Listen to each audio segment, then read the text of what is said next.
It's time to ignite your soul and unlock your full potential.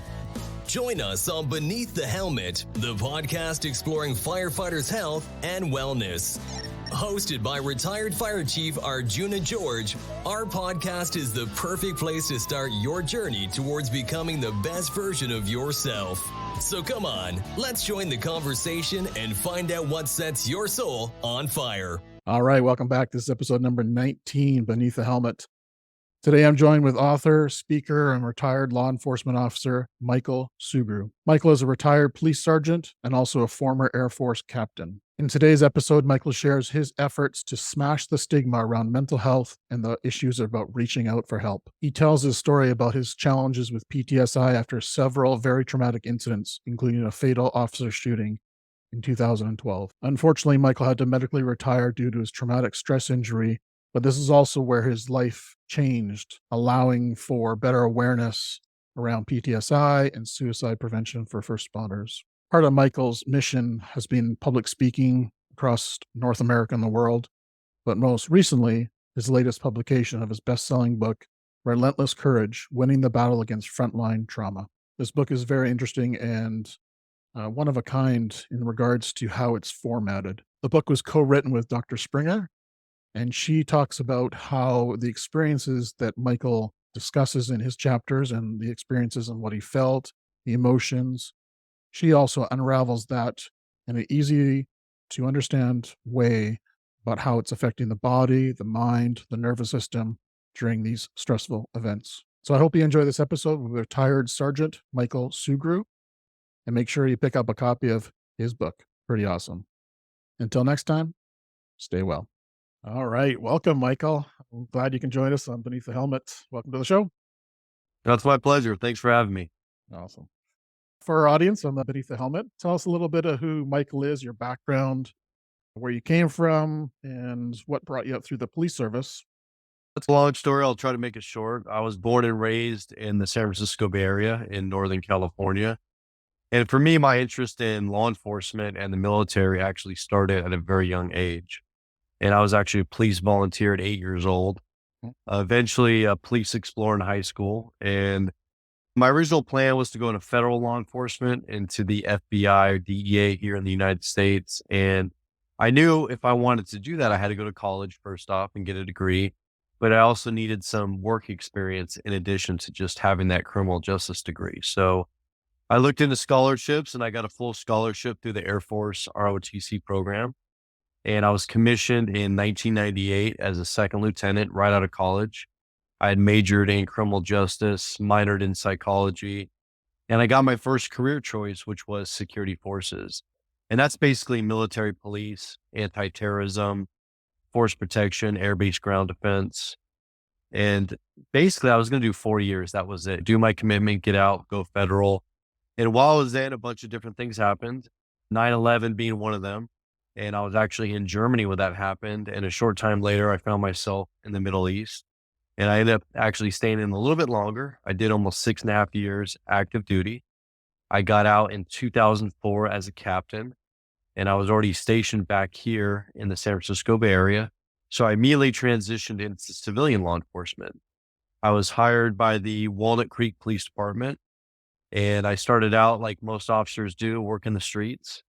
A short time later, I was actually promoted to field training officer, where I trained officers right out of the academy, but also lateral officers from different agencies. And then I was promoted to detective, and I was actually undercover for a couple of years on a California state drug task force. So basically like the state version of the DEA. And that was literally my dream. That's what I aspired to. And some things happened there, and that assignment was taken away, and I got sent back to my local agency. And after that, I was promoted to sergeant. And that's where I was running patrol teams on the street. And that's really where my kind of current story starts. I was involved in a very traumatic incident as a brand new police sergeant. And that incident really, it changed my career. It changed my path. It changed my life. It changed everything. Eventually, I ended up medically retiring in 2018 for what I like to call post-traumatic stress injury versus disorder. And now I'm on a mission to literally speak around the world and smash the stigma when it comes to talking about mental health and suicide prevention. I love it because that's what this podcast is all about, is smashing that stigma. That's for sure. And that's what I do every single day. So my life is now dedicated to smashing that stigma, because Yeah. that stigma is what prevented me for asking for help. I literally suffered in silence for over 4 years, and it got to the point where I didn't want to be here anymore. I started putting myself in dangerous situations, hoping I was killed in the line of duty. Yeah, I watched a video of you talking about considering some days just stepping back into traffic. What would that be like? So, yeah, that's suffering in silence. It's a tough one, and it's throughout the whole first responder agency across the world. Is we need to smash that stigma that it's okay to talk. It's natural to talk. It's human to talk. It is. That's the ironic part of it, is the solution to all of this is actually very simple. And like you said, it's just having those conversations, whether it be day to day or when big incidents come up. But what's key to that is having that culture that allows for that, knowing that your conversation is going to be protected. It's going to be confidential. It's not going to have negative repercussions on your career, assignments, promotions. And that's really what it is. And we make it so difficult and complicated, but in reality, like you just said, it's being human. It's acknowledging the humanity of what we see and do every single day. You think that was your inside voice telling you that it wasn't safe to speak up, or was that the culture that you were in didn't allow for that? Or what do you think that I was? think honestly, it's a combination of both. I go all the way back to my initial military training, and we're trained to be warriors. We're trained to believe that we're invincible, and we're trained to go in the most dangerous situations without hesitation to protect and serve and literally put our lives on the line.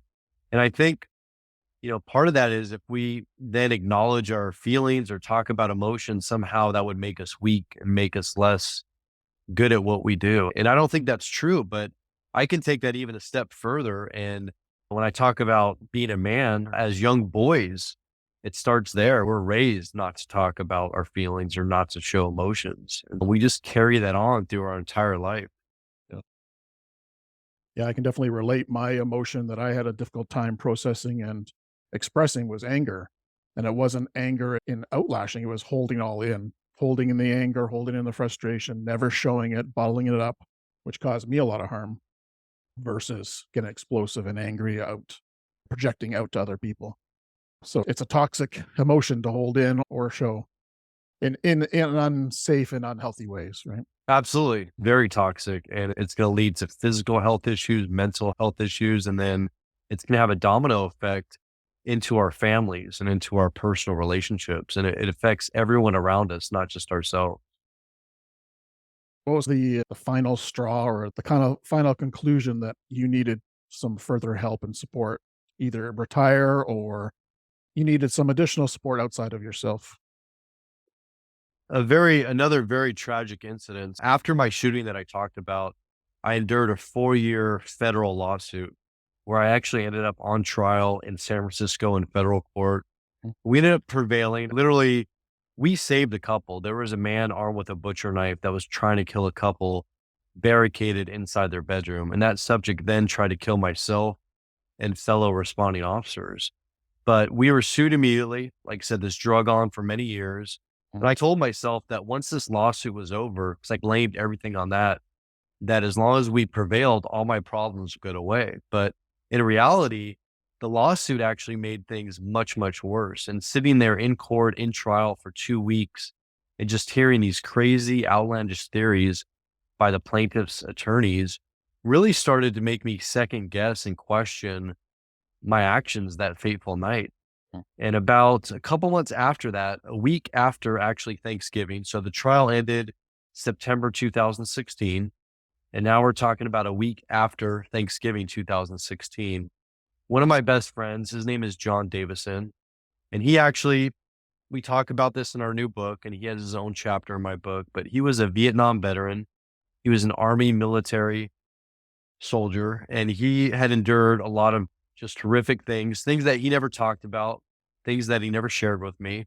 And then he was a reserve officer with my agency. He actually volunteered 35 years of his life protecting and serving. And that's how I got to know him. We used to ride together, and he had retired just a few years earlier before this incident happened. And I was on duty. I was the day shift patrol sergeant getting ready to go home. And then a suicide in progress call came out. And it turned out that it was at my friend John's house. And my friend John had tried to take his own life. He had literally split both wrists. He had stabbed himself in the torso multiple times. He had OD'd on multiple prescription medications.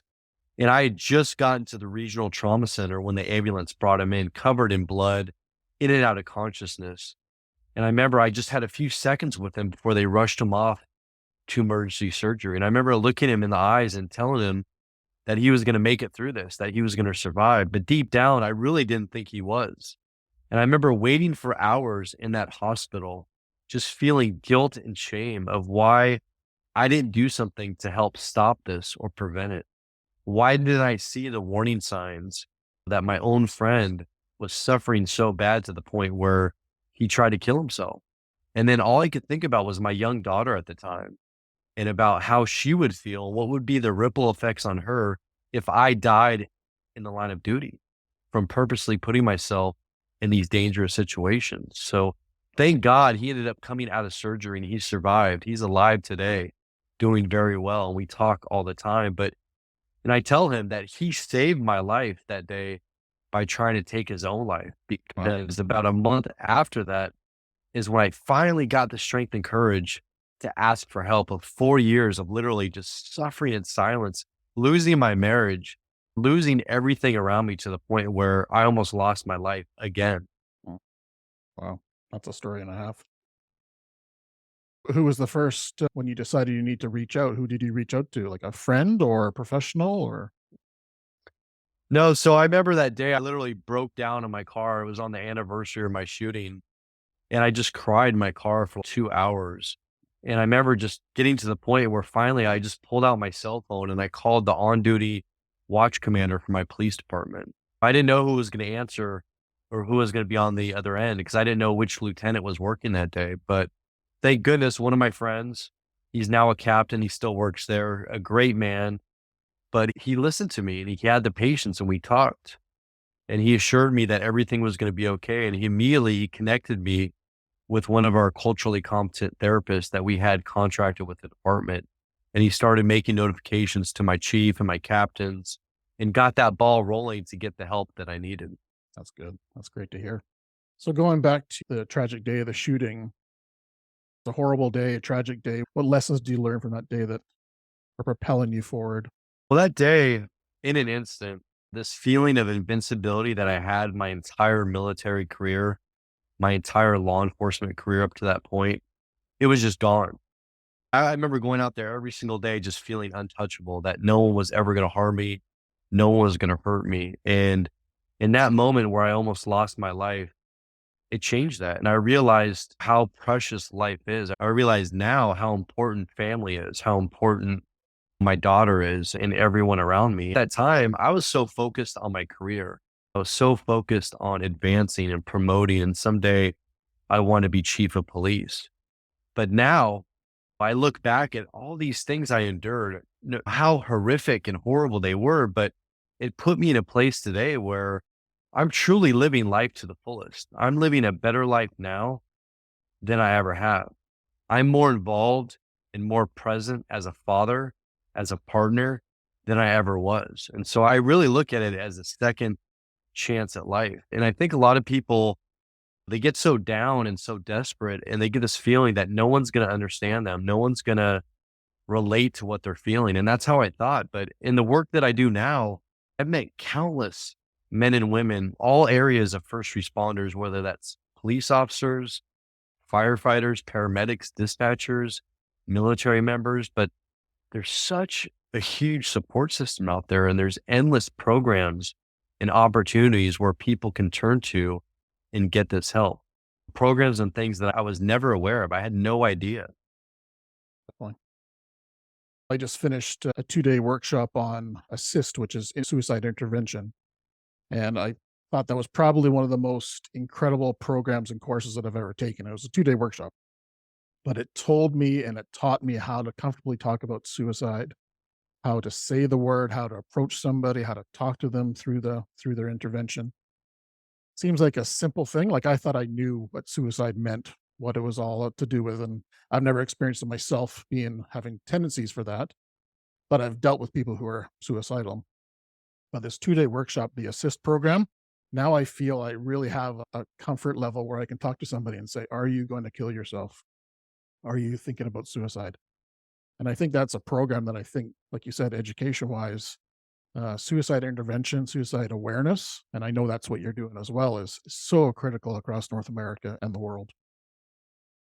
It really is. And I'm not familiar with that exact program, but what I will tell you, what I have learned is what is so important and that we can all do is that if we expect somebody to be vulnerable with us and to open up to us, whether that's a coworker, a peer, a family member, somebody on the street, we oftentimes have to be vulnerable ourselves. We have to show our own humanity and form that trust with somebody to where they feel comfortable opening up to us. And as an example, I think of all levels of supervision within an agency. This doesn't matter whether we're talking about firefighters, paramedics, dispatchers, it applies to all. But how on earth is an employee going to go to their supervisor or their manager and say, look, I've got a problem here and I need help. I need you to help me. How are they going to get that comfort level? How are they going to have that trust? And it all starts with being vulnerable yourself. We all have a story. We've all been through things, whether that's job related, personal related. It's part of life.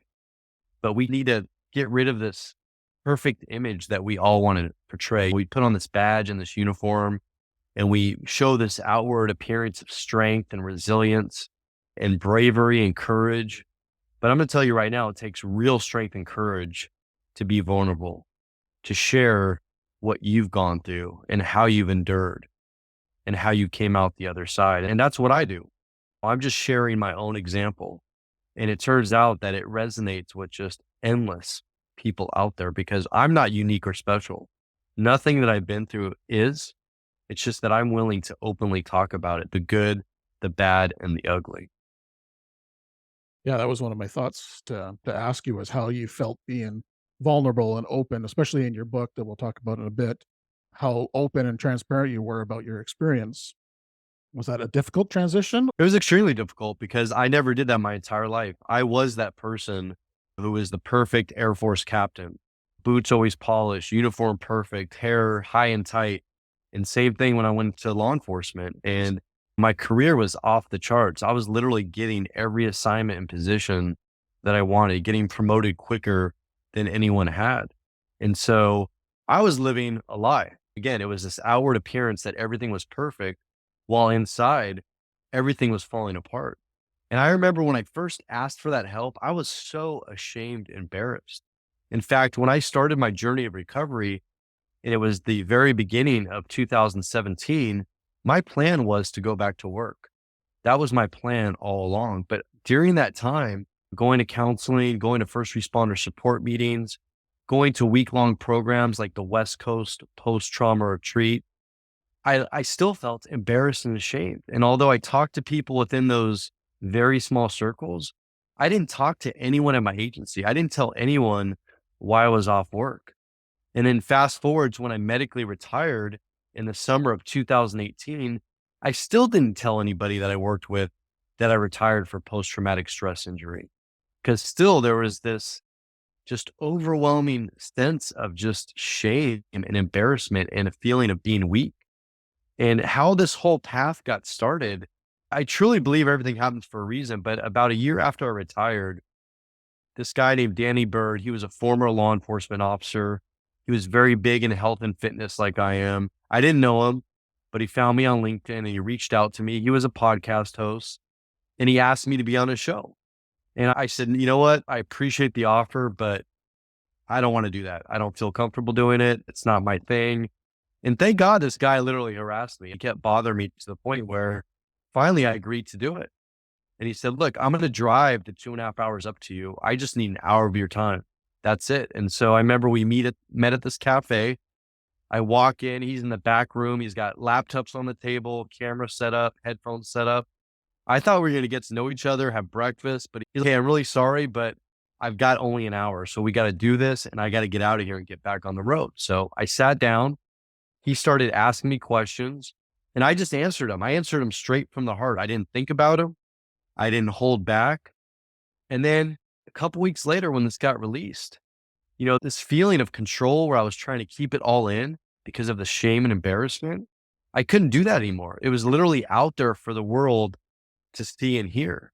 And this is where the magic happened, because I started getting messages from all over the world from other first responders who started sharing their stories with me and talking about how certain things I said resonated with them.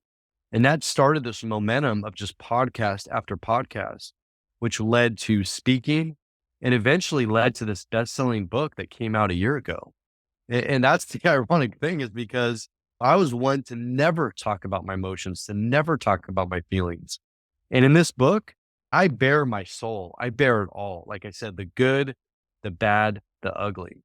But I'm to the point today where there is no more shame. There is no more embarrassment, because like I said, I know it was the most courageous and bravest thing I've ever done, was raising my hand and asking for that help. Could not agree more. Beautiful. Yep. Could not agree more. Talking about your book, Lieutenant Colonel David Grossman says it's one of the most important books out there for first responders to read. Why do you think he said that? The book it's Relentless Courage, Winning the Battle Against Frontline Trauma. And the book, it's very unique. As far as I know, there's no other book out there like this. Dr. Springer, first I want to talk about her. So she's my co-author. She's a clinical psychologist. She's worked with first responders and combat veterans most of her career. So she truly understands us. And she's heard hundreds and hundreds of trauma stories. And again, I didn't know her. She reached out to me on LinkedIn. She just wanted to introduce herself, have a phone call to let me know about the work she's doing. And then I told her my story, the story that is in this book, my story all the way from childhood until present day. And she asked me at the time, this is before COVID happened, have you ever thought about writing a book? I said, honestly, I've been asked that before, but I don't think I have that drive and that determination and that willpower to get something like that done. And so we left the conversation at that. A couple months later, she hit me back up and she said, look, I've heard hundreds and hundreds of trauma stories, but your story, for some reason, it's just sticking with me. And I think your story is going to help save countless lives. And she said, I want to make this book happen. I want to do this book with you. And without hesitation, I knew in my heart it was right. I said, let's do this.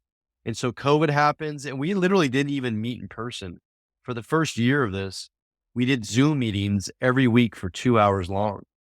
And the thing about this book, like I said, what makes it so unique is that every chapter is split into two parts. The first part is my story told in my voice, but the second half of every chapter, Dr. Springer, she breaks it down. She explains it in layman's terms, very easy to understand terms where anybody will get it, will truly see the human side behind the badge and behind the uniform. And you don't have to know a single first responder or a single person in the military, but you're now going to truly see the real people behind the uniforms. And this book is not just for military first responders. This book is for their loved ones, their family members. This book is for everyone out there just on the streets. Literally, this book, it's saving relationships, it's saving careers, but more importantly, it's saving lives every single day. Yes, I love how you structured that. I don't know if I've seen a book like that before, where it's a two-part in the chapter. When I saw that, I was like, that stands out. That's awesome. I like that. It does. And that's the thing, is that this is living proof of the collaboration between a first responder and a culturally competent clinician. Oh. It's living proof to show the power of that, the power of that trust. When I trusted Dr. Springer literally with my life during this project. And that's the thing, is that this book proves it. It proves that if you can trust the right person to open up and to share and to know that they fully have your back, then healing is possible, that you can recover from post-traumatic stress. That's why I call it an injury PTSI versus disorder, PTSD, because this isn't something that you're stuck with. You truly can get better, but it takes work. It takes a lot of different things. And there's not one magic thing that works for everybody. For most people, it's a combination of things that you have to do over a period of time. And yeah, historically, you have to go out and either buy a book that's like a gut wrenching story and that's it, or go buy a clinical textbook on psychology. And this literally has both in one. Yeah, that's beautiful. That's a great way to do it. Good job on that. At the end of the podcast, we'll share how to get everyone a copy of that in their hands. And we'll make sure there's links in our show notes on how to access all of that. So I believe it was the doctor who said this, but talks about stoicism in the emergency services and how it can be a good thing and a bad thing. What's your thoughts on stoicism in the police service or first responder world? I think at times it's very necessary. When we're out there in a very chaotic, hectic scene, we do have to be the ones that take charge and bring calm to disorder. So I think when we're operational and we're in it, there's a time and place for that. But I think after we leave those horrific scenes and we're back, whether it's in our patrol cars or fire engines with our partners, or we're back at the station or back at the firehouse, that's where we need to drop that stoicism and we need to be our real selves. We need to feel comfortable talking to each other and sharing, like I said, our real feelings and our real thoughts, because more often than not, we turn to gallows humor, which is where we joke about these very horrific things. We deflect, we pretend, we disassociate. None of these things are going to bother us. And that works for a while, but these things build up and build up. If you're not addressing, it's going to get to the point over time, like I did, where it all boils over. Yeah, I agree. Yeah, I think there's lots of cases for being stoic on a fire scene or a police scene or whatever kind of emergency scene you're at. But there's a time to pull down that shield and show your true human self, right? When you're back at the station, back in the hall, with your family and friends, there's a time to turn that off. And that's where Absolutely. I failed as well. I kept that on all the time. My armor was always on, always protected, and it just ate me up inside. Absolutely. So I love asking people about what they do for their own self-care now. What kind of nuggets could you share with the audience that really help bring you out of post-traumatic injury through your ordeals and now thriving today? What do you do on a regular basis? For me, routine is very important. So every day I go to the gym. I usually go to the gym for 2 hours. I do a combination of weightlifting, and I usually do 4 miles on the treadmill. And usually if I can, I work out with a partner. I've got 2 really close friends. One is currently in law enforcement. We went to the police academy. The other one is someone I've known since college. We were both in the Air Force together. And while I'm at that gym, I'm in a social environment. I've got my buddies who I trust completely, where we can literally talk about anything and everything. And the exercise part for me has always been one of my biggest stress relievers. And then usually after the gym, I'll go out to lunch with one of them or both of them, come back home, and then I'll meditate. I'll meditate for 30 minutes before I hop in the shower. I do still see a therapist. I don't go every week like I used to, but every 2 weeks I see a therapist. And again, people think therapy is a big deal, but it's just someone you can talk to, where it's private, it's protected. And oftentimes I'm just talking about things that I'm dealing with in my personal life, because we all have issues that come up, whether that's health problems, financial problems, relation problems, parenting problems. And I've got somebody who was listening to me. They're not judging me. They're offering me advice. They're trying to help me. And it gets it where I'm getting it off my chest. I'm getting it off my shoulders. Totally. And at the end of the day, I like to practice gratitude. And so every day before I go to bed, I think of 3 positive things that happened that day. And the thing is, sometimes people think nothing good happened today. And it's not that complicated. One could be literally like, I woke up today. Totally. I got out of bed, right? Or I went to the gym. I had a good workout. Or I went out to lunch with my buddy and we had a great conversation about something. Or I picked up my daughter from school and we went and got frozen yogurt. Whatever the case may be, I took my dog for an awesome walk, or I went for a hike. But we can all find at least 3 positive things that have happened to us in a day. And so when you practice this gratitude, especially before you go to sleep, you're left with positive thoughts in your mind.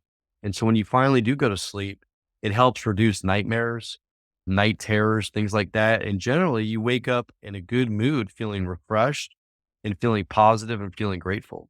Did you have any challenges with sleep and addiction, anything like that through your times that you had to fix and get out of that process during your kind of rehab portion? I did have an issue with alcohol as far as a coping mechanism for my post-traumatic stress. I would never consider myself an alcoholic or an addict.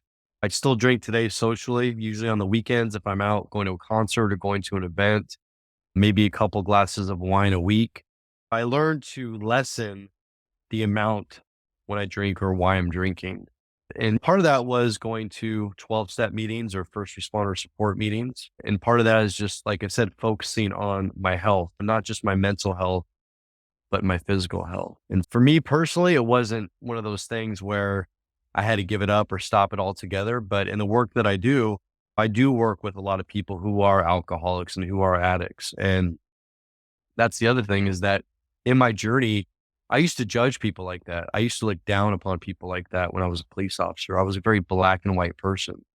But now I have a whole different perspective.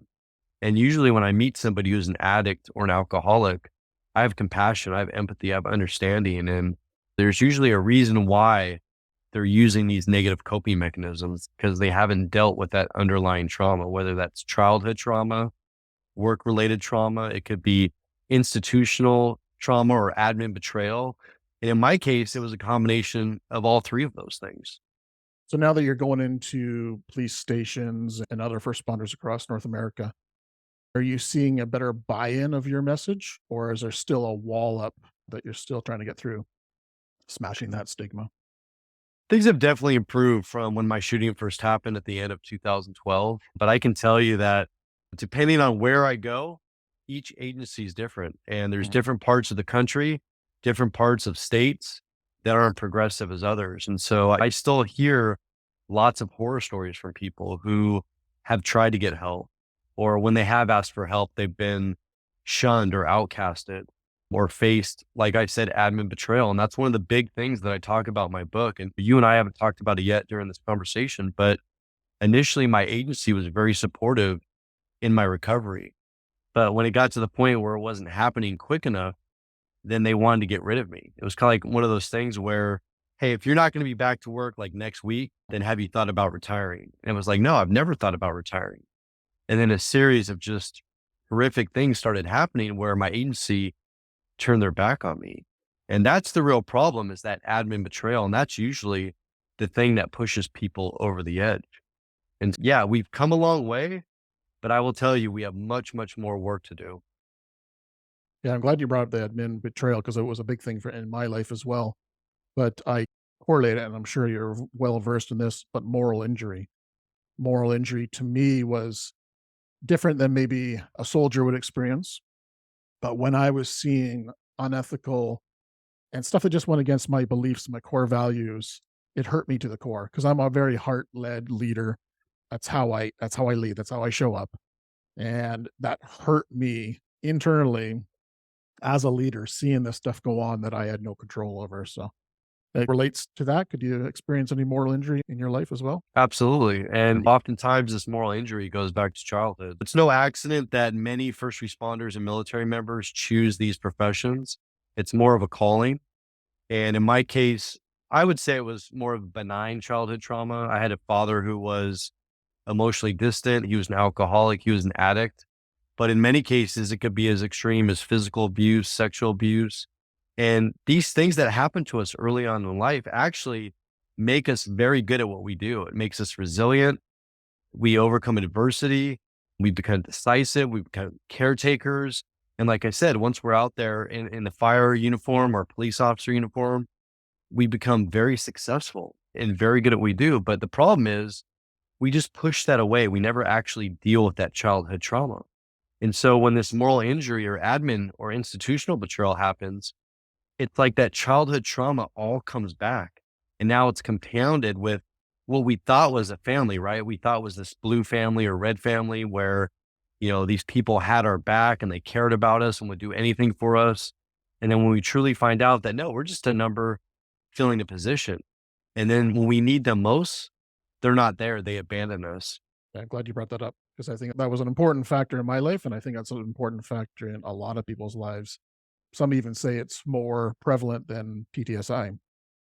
More It, like, it is. yeah. And that's the thing is when Doc Springer and I wrote this book, we thought that the trauma part, the suicide part was what was going to be that resonates with most people. Mm. And it turns out that it's actually that moral injury Mm. and admin betrayal that's resonating with so many people because it's like that elephant in the room, the thing that nobody wants to talk about, nobody wants to acknowledge. And most people think it's only happening to them because our agencies are so good at ordering us not to talk about this or not talk about that and not to share our discussion.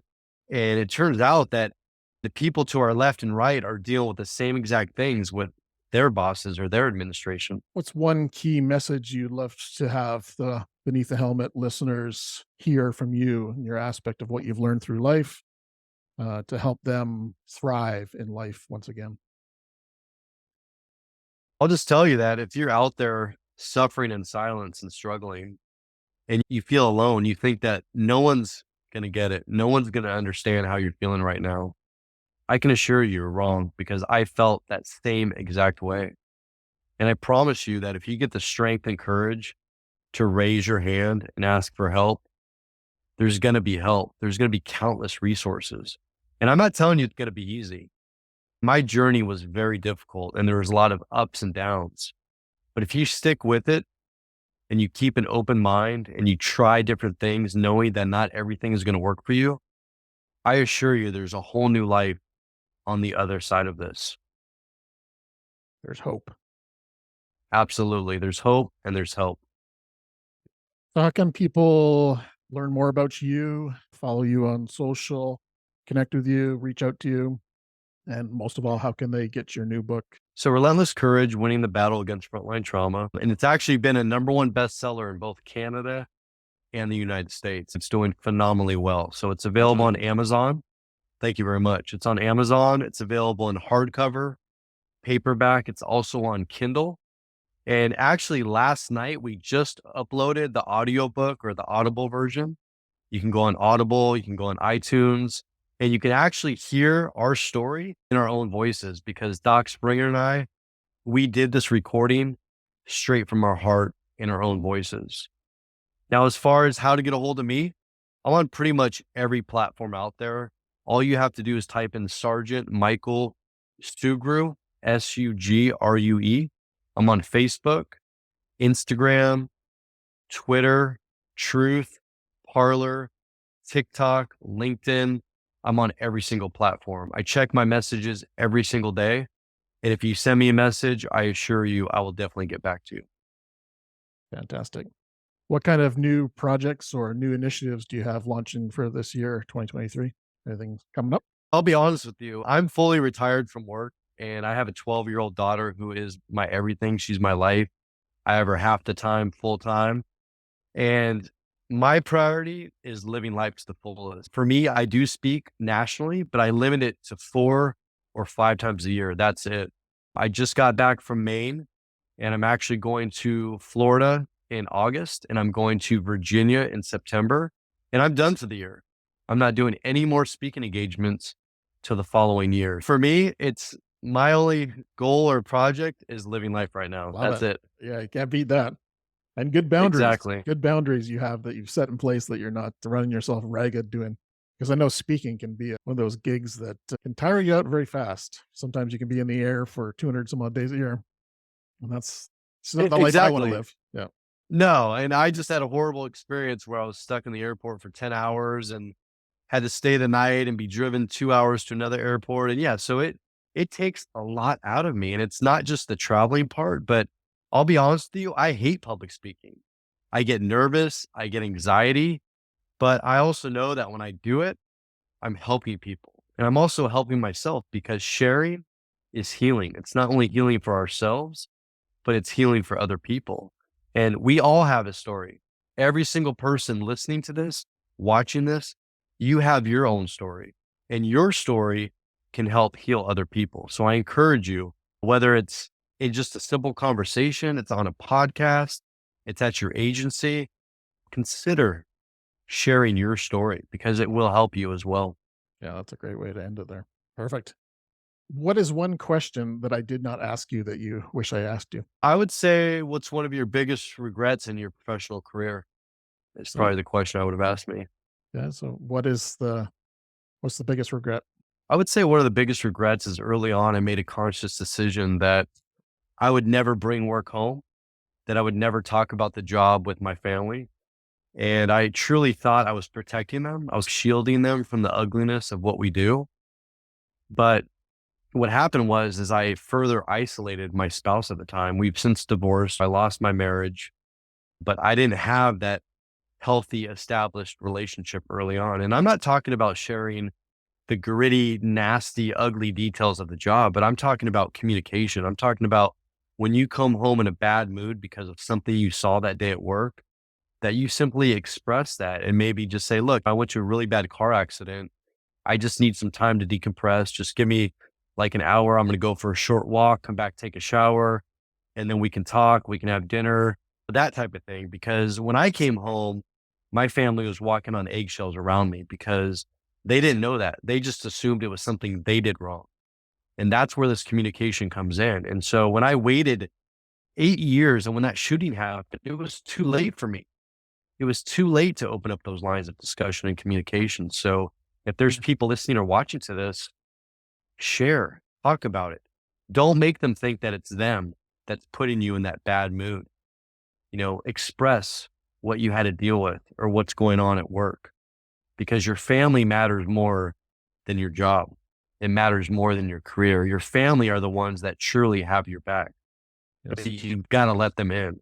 And I never did. So that's my biggest regret. Yep. Yep. But also maybe your biggest lesson that now you're living what you learned from that mistake or that blind spot that you had. Absolutely. And it's never Yeah. too late. So Yep. no matter where you're Yep. at, it's never too late to start right now. Yeah. Awesome. Michael, it's been an absolute pleasure and honor to chat with you, and thank you for your service, both in the military and police. And I wish you all the best with your future and retirement and with your daughter and living the best life that Michael can. So thank you for Likewise, joining us. brother. And I hope to see you in person in Canada one of these days at an event. Yes, So I'm looking forward to that'd that. be amazing. Awesome. Well, everyone, thanks for joining with Michael. Stay well.